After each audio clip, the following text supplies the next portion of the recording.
गुरुर्ब्रह्मा गुरुर्विष्णू गुरुर्देवो महेश्वरः गुरुर्साक्षात् परब्रह्म तस्मै श्री गुरवे नमः। अवधूत चिंतन श्री गुरुदेव दत्त। नमस्कार. श्री दत्त महात्म्य बोधामृत या यूट्यूब चॅनलवर आपलं सहर्ष स्वागत करीत आहे. श्री दत्त महात्म्य बोधामृताच्या 26व्या भागात श्री गुरुदेव दत्त अर्जुनाला उरलेले नियम आणि यमनियमांच्या सिद्धीचं दिव्य फळ यांचा उपदेश करीत आहेत. मागील भागात 10 यम आणि 4 नियम आपण अभ्यासले. पुढे प्रभू म्हणतात, योग्यायोग्य समर्पण तया म्हणती दान, सर्व करावे विष्णुवर्पण, तेची पूजन निश्चित. योग्यायोग्य समर्पण. योग्या म्हणजे योग्य व्यक्तीला योग्य तेच देणं, समर्पण करणं म्हणजे दान. आता योग्य व्यक्ती कोण? जिला चांगल्या गोष्टीसाठी खरोखरीच एखाद्या गोष्टीची गरज आहे आणि ती गोष्ट मिळाल्यावर ती व्यक्ती त्याचा सदुपयोग करेल, जमले तर काही समाजहितासाठी करेल. जसं एखादी सज्जन व्यक्ती विद्वान आहे, तिला काही पुस्तकांची किंवा आर्थिक निकड असेल आणि आपण ती गरज भागवू शकलो तर दानासाठी ती व्यक्तीही योग्य असेल आणि ते दानही योग्य असेल. प्रसंगी स्वतःला कमी करून गरजवंताची गरज भागवणं हे दान आहे. दानात समर्पण आहे आणि समर्पणात त्याग आहे. दान करताना समोरील व्यक्ती ती वस्तू घेऊन आपल्यावर उपकार करीत आहे हा भाव असावा, की मी ही वस्तू देऊन तुझ्यावर उपकार करत आहे हा अहंकार नसावा. प्रौढी मिळवण्यासाठी तर दान मुळीच करू नये. उपाशी माणसाला अन्न, गरिबाला धनधान्य वस्त्र, अशा ज्याला ज्याची गरज आहे तेच दान करावं. पण विद्यादान हे सर्वश्रेष्ठ दान आहे. आपल्याजवळील कला, विद्या, सुसंस्कार ह्यांचं दान हे सर्वोत्कृष्ट दान आहे. सर्व प्रकारे दातृत्व भाव वाढतो, तसतसं वैराग्यही वाढतं, कारण आसक्ती कमी होते. आता पूजन हेही समर्पणच आहे. आपण भगवंतांचं पूजन करताना गंध, फूल, अक्षता वगैरे अर्पण करतो. पण इथं म्हटलं आहे, सर्व करावे विष्णुवर्पण. आपलं सर्वस्वच कृष्णार्पण करायचं म्हणजे पूजन. समर्पण करताना न कळत आपण त्या अर्पण केलेल्या वस्तूवरचा हक्क काढून घेतो. हे भगवंता, माझं जे जे काही आहे ते तूच दिलेलं आहेस, ते तुलाच समर्पित करीत आहे असं श्रद्धेने, भक्तीने अर्पण करणं हे पूजन. जी गोष्ट अर्पण केली त्या गोष्टीवर आता भगवंतांचाच अधिकार आहे. त्यामुळे काया, वाचा, मन अर्पण करणं म्हणजे देहाने सगळी शुभकर्म भगवंतांप्रित्यर्थच करणं आणि फळासकट ती त्यांनाच अर्पण करणं. वाचेने अखंड नामस्मरण करणं, वाचा त्यांनाच समर्पित करणं, आणि मनाचं समर्पण म्हणजे आपल्या स्वेच्छेचा त्याग करणं. जे जे घडतंय ते तुझ्याच इच्छेने होत आहे आणि त्यातच माझं कल्याण आहे हा दृढ विश्वास असणं. भगवंतांविषयी अनन्य भक्तिभाव, दृढ श्रद्धा असेल तरच पूर्ण समर्पण होतं. अशा अहंकार विरहित अर्चकाच्या हृदयात भगवंत वास करतात. पुढे श्री प्रभू म्हणतात, वेदोक्त कर्मी जी प्रीती तिला श्रद्धा म्हणती. कुकर्मी लाजणे ती, री म्हणती योगज्ञ. वेदोक्त कर्मे, वेदांनी सांगितलेली कर्मे, जी कर्मे केल्याने आत्मस्वरूपाची प्राप्ती होते त्या कर्मांना म्हणतात वेदोक्त कर्म. वेदात यासाठी यज्ञयागादी कर्म सांगितली आहेत.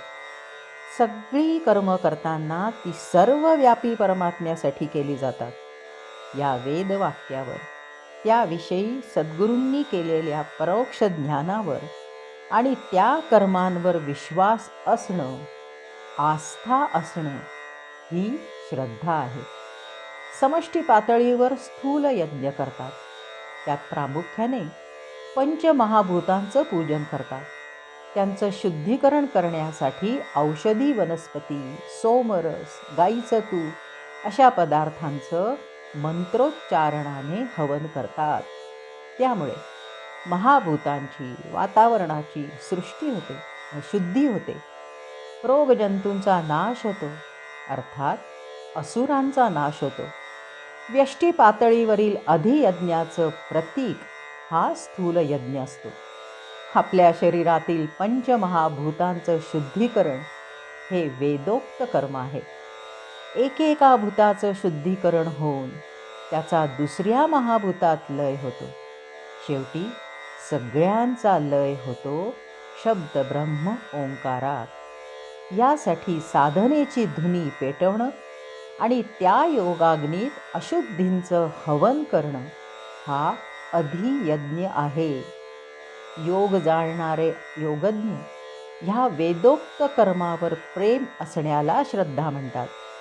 अशा प्रकारे चित्तशुद्धी होत असताना योग्याला आपली पूर्वीची, अर्थात सद्गुरू माऊलींची भेट होण्यापूर्वीची कुकर्म प्रकर्षानं जाणवू लागतात. पूर्वी आपल्यात असलेले दोष, घडलेले प्रमाद जाणवायला लागतात. आसुरी क्लेशयुक्त दुर्गुण आठवून तो स्वतःचा धिक्कार करू लागतो. कधी कधी तर सद्गुरूंसमोर यायची सुद्धा लाज वाटू लागते. आणि आता कुकर्म करणं दूरच, पण त्यांच्याविषयी घृणा, तिरस्कार वाटू लागतो. ह्यालाच म्हणतात री. म्हणजे वेदोक्त शुभकर्मांविषयी श्रद्धा आणि कुकर्मांविषयी घृणा, अर्थात री भाव असावा. अशा तऱ्हेने एक एक नियम चित्तातील अशुद्धी दूर करून त्यातून परमतत्वाची प्रतिकृती तयार करणारे आहेत. आता 9वा नियम आहे व्रत. जो एकादशादी उपवास व्रत म्हणती तयास. एकादशी, चतुर्थी, प्रदोष वगैरे उपवास करणं म्हणजे व्रत. आपण सामान्यपणे उपवास म्हणजे उपाशी राहणं एवढाच सीमित अर्थ घेतो. पण उपवास म्हणजे सानिध्यात वास करणं, अर्थात भगवंतांच्या आणि सद्गुरूंच्या सहवासात राहणं. त्यांच्या दिव्य स्पंदन क्षेत्रात तसंच वायुमंडळात राहिल्याने त्यांच्यातील दैवी गुणसंपत्तीचं संक्रमण होऊन आपल्या शरीर आणि मनावर शुभ संस्कार होतात. वारंवार सतत राहिल्यानं ते संस्कार दृढ होतात. आता शरीरानं उपवास नाही मिळाला तरी मनानं तो सतत सद्गुरूचरणी लीन असेल तरी तो उपवास घडून व्रताचं पालन होतं. पुढे गुरुपदिष्ट मंत्राभ्यास जप तयास म्हणीजे. जप हा 10वा नियम आहे. श्री गुरूंच्या चरणी बसून मंत्राचा अभ्यास करणं म्हणजे जप. अर्थातच मंत्र गुरुप्रदत्त असावा. म्हणजे गुरूंनी दिलेल्या मंत्राबरोबर त्यांची कृपाशक्तीही असते. या कृपाशक्तीत तो मंत्र स्थूलाकडून सूक्ष्माकडे अगदी परेपर्यंत नेण्याचं सामर्थ्य असतं. मात्र शिष्याने तो अत्यंत श्रद्धेने जपावा. शरीराने गुरुचरणी सतत बसणं शक्य नसलं तरी मनाने सद्गुरूंच्या चरणाचं स्मरण करीत जप करावा, ज्यामुळे सद्गुरूंचं आणि मंत्रदेवतेचं सतत सानिध्य लाभतं. या स्मरणयुक्त जपाने कर्माचं अकर्म होतं. भगवत भक्ती वाढून मन आनंदी, सात्विक आणि अंतर्मुख होऊ लागतं. हा जप 3 प्रकारचा सांगितला आहे. वाचिक जप अधम, उपांशु मध्यम, मानसिक उत्तम, वदे आगम त्रिविध जप. स्मरण भक्तीत याची विस्ताराने चर्चा आली आहे, पण थोडक्यात पाहू. अगदी सुरुवातीला मंत्र मिळून जपाला सुरुवात होते. तेव्हा आपण जिव्हेने जप करतो. तो वाचिक जप. तो स्थूल रूपात असतो. भगवत स्मरण, भक्तिभाव असेलच असं नाही. त्यामुळेच त्याला म्हटलं आहे अधम. नंतर जप जसा वाढत जातो तस तसा जीभ न हलवता कंठाशी मनात जप सुरू होतो. इथे जपाबरोबर भगवंतांचं स्मरण होऊ लागतं. या जपाला मध्यम म्हटलं आहे. आता हा जपही जसा वाढू लागतो तस तसा सद्गुरू आणि भगवंतांवरील भक्तिभाव वाढून श्रद्धा निर्माण होते. जपाबरोबर सात्विक भावांची गर्दी सुरू होते आणि तेव्हा शब्दोच्चारण न करताही हृदयापाशी आपोआप मंत्रजप सुरू होतो. हा अजपाजप उत्तम जप आहे. शब्दांचं कार्य संपतं.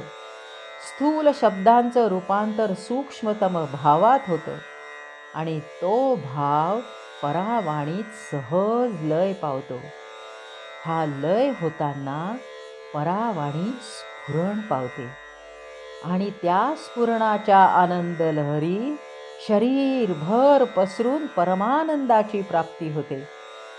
हीच दिव्य भावाची, केवळ प्रेमाची साधना आहे. ज्यांनी याची अनुभूती घेतली आहे ते अनुभवी हे सांगतात. त्यांना आगमक म्हटलं आहे. अशा प्रकारे 10 नियम सांगताना परमहंस परिव्राजकाचार्य श्री स्वामी महाराज म्हणतात, हे 10 नियम पतंजलीने 5 यम, सांगितले 5 नियम, हे उत्तम असावे. श्री दत्तप्रभूंनी 10 यम आणि 10 नियम सांगितले आहेत. परंतु योग दर्शनाचे प्रवक्ते जे महर्षी पतंजली आहेत त्यांनी अहिंसा, सत्य, अस्तेय, ब्रह्मचर्य आणि अपरिग्रह हे 5च यम आणि शौच, संतोष, तप, स्वाध्याय आणि ईश्वर प्रणिधान हे 5 नियम सांगितले आहेत. स्वामी म्हणतात, जरी 10 यम आणि 10 नियम पाळणं शक्य नसलं तरी निदान हे 5 यम आणि 5 नियम तरी उत्तम पद्धतीनं पाळणं आवश्यक आहे. पुढे श्री दत्तप्रभूंनी महाव्रताचा उपदेश केला आहे. यम आणि नियम ही व्रत आहेत. त्यांची महाव्रत होण्यासाठी ती सीमित, परिमित अशी नसावी. इथं अहिंसेचं उदाहरण दिलं आहे. 3 प्रकारची अहिंसा मानतात, पण ते चुकीचं आहे. पहिली जात्यवच्छिन्ना हिंसा, म्हणजे गाय, मनुष्य यांसारख्या प्राण्यांना मारलं तर ती हिंसा मानायची, पण इतर जातीच्या प्राण्यांना मारलं तर त्याला हिंसा म्हणायचं नाही. तसंच देशवच्छिन्न हिंसा, म्हणजे देवळात, तीर्थक्षेत्री, आश्रमात अशा पवित्र ठिकाणी हिंसा करायची नाही, पण इतरत्र केली तर चालेल. तिसरी आहे कालवच्छिन्न हिंसा, म्हणजे सोमवार, गुरुवार किंवा एकादशी, चतुर्थी अशा दिवसांना पवित्र मानून त्या दिवशी मांसाहार करायचा नाही, कुणाला दुखवायचं नाही, पण एरवी केलेली चालेल. अशा तिन्ही प्रकारच्या हिंसांचा निषेध केलेला आहे. जे अहिंसाचं तेच इतर यमनियमांचं. त्यांना महाव्रत म्हणता येत नाही. मग महाव्रत कोणतं? प्राणिमात्रासी न मारणे, सर्वदेशी हिंसा न करणे, सर्व काळी हिंसा न करणे, ते जाणणे महाव्रत. अर्थात सगळ्या भूमींवर सर्व काळात सर्व प्राणीमात्रांसाठी जे व्रत पाळलं जातं त्याला महाव्रत म्हणतात. म्हणजे व्रत पाळताना जेव्हा सदा सर्व काळ सगळ्या ठिकाणी कोणत्याही परिस्थितीत साधक व्रतस्थच राहतो तेव्हा त्या व्रताला महाव्रत म्हणतात.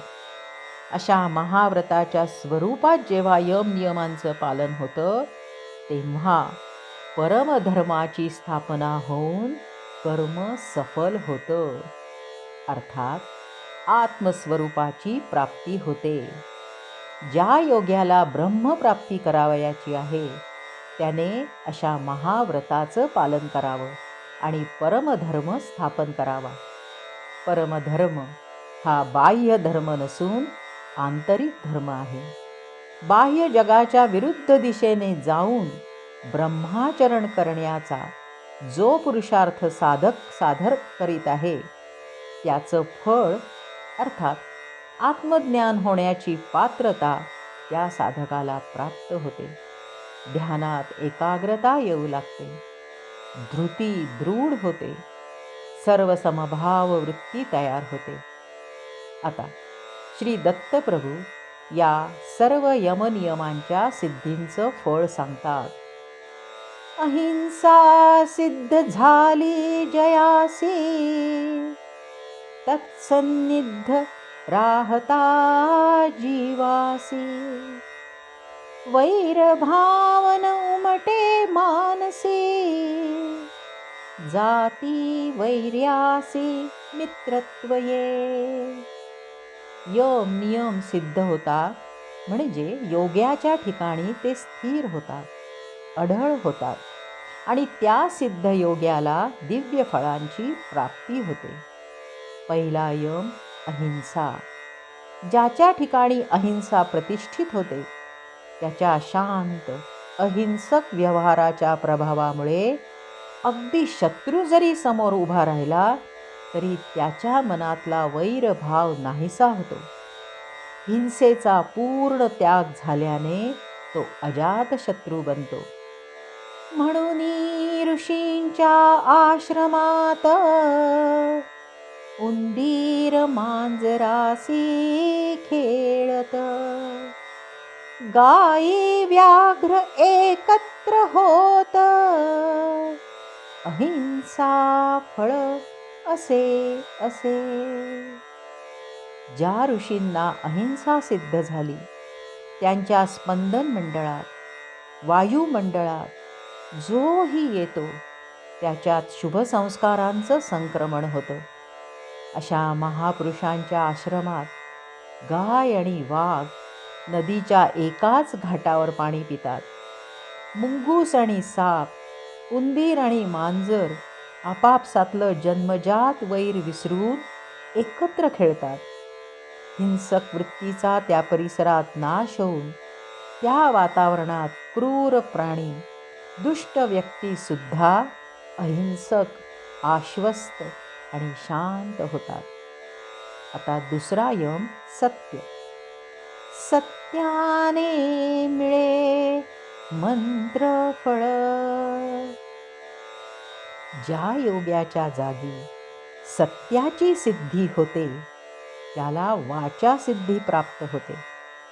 तो जेही बोलतो ते सत्यच होतं.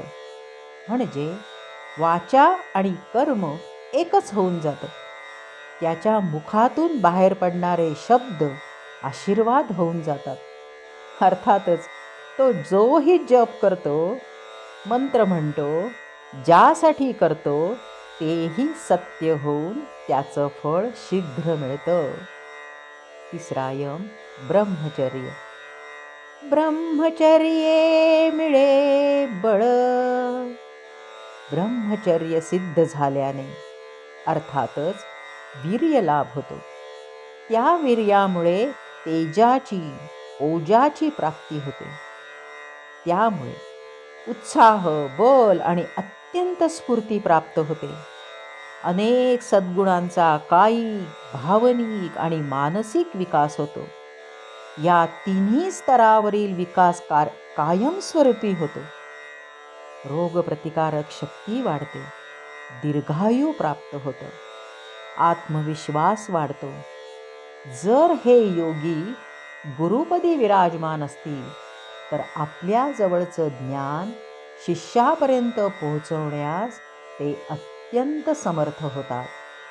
आध्यात्मिक बळ वाढून विकास होतो. चौथा यम अस्तेय. अस्तेये मिळे धन विपुळ.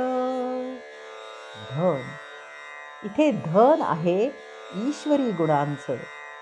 अस्तेयाची सिद्धी झाल्यावर त्याला सद्गुणरूपी रत्नांचं भांडार प्राप्त होऊन त्याचं व्यक्तिमत्व सर्वांग सुंदर असं विकसित होतं. घरात तो तर सर्वमान्य होतोच, पण तो जेव्हाही सच्चेपणाने सामाजिक कार्य करण्यास उभा राहतो तेव्हा त्याच्यावरील विश्वासाने समाजही त्याच्या पाठीशी उभा राहतो. निशंकपणे आपलं धन त्याला सुपूर्द करतो. प्रामाणिकपणे तो जेव्हा समाजाचा विकास करतो तेव्हा त्या नररत्नाच्या भोवती अशीच प्रामाणिक माणसं जमा होतात आणि हेही धनच आहे.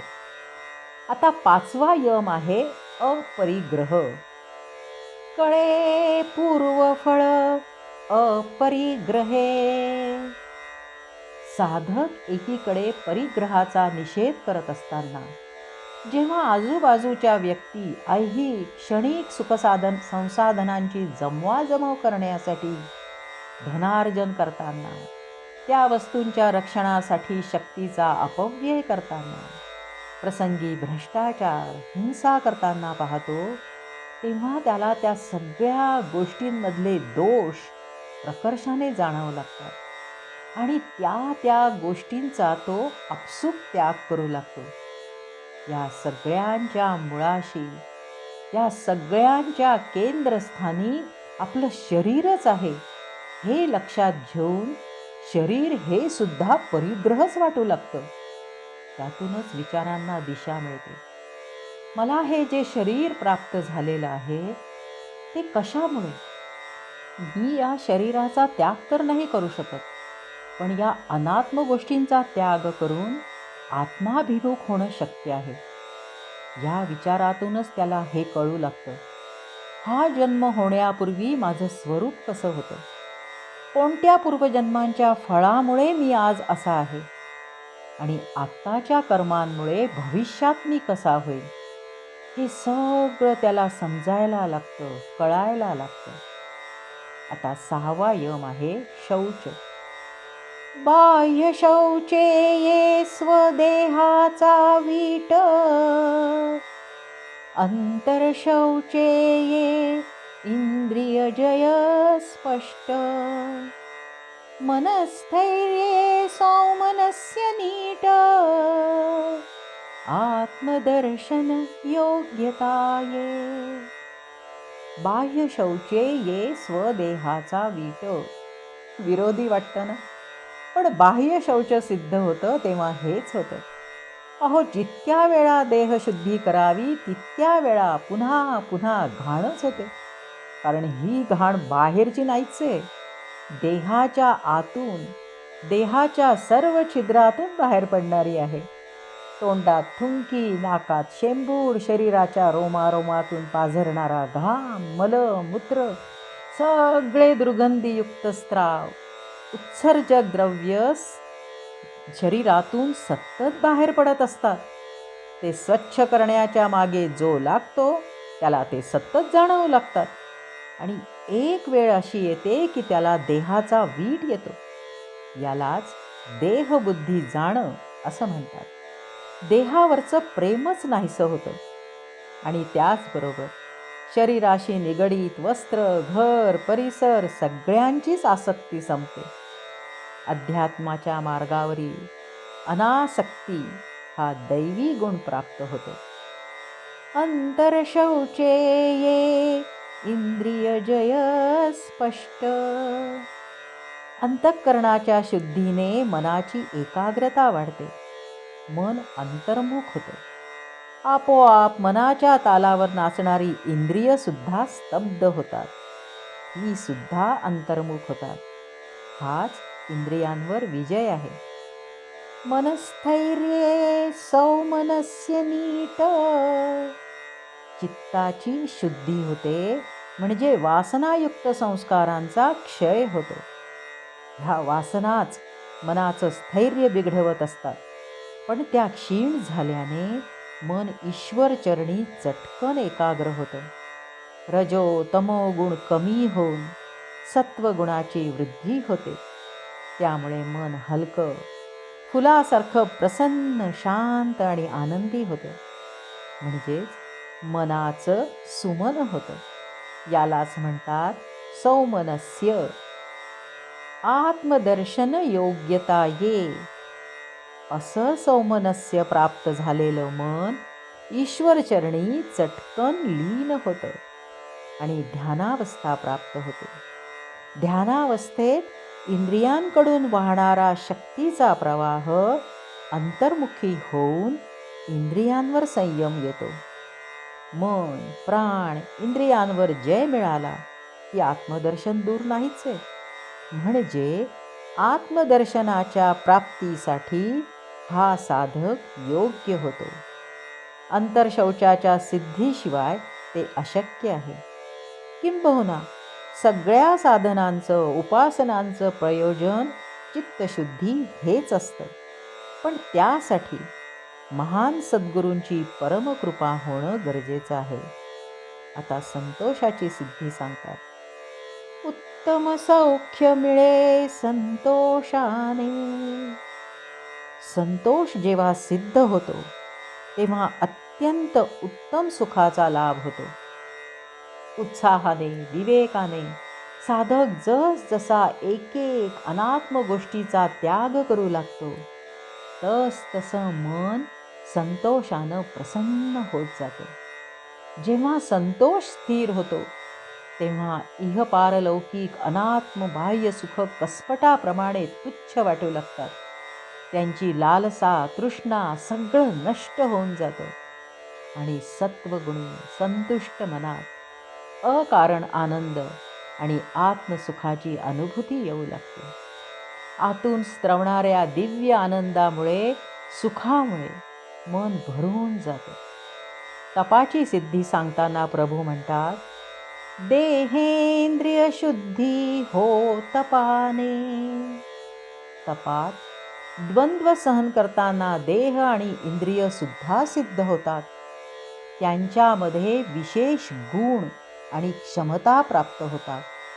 अर्थात अणिमा, गरिमा अशा सिद्धी प्राप्त होतात.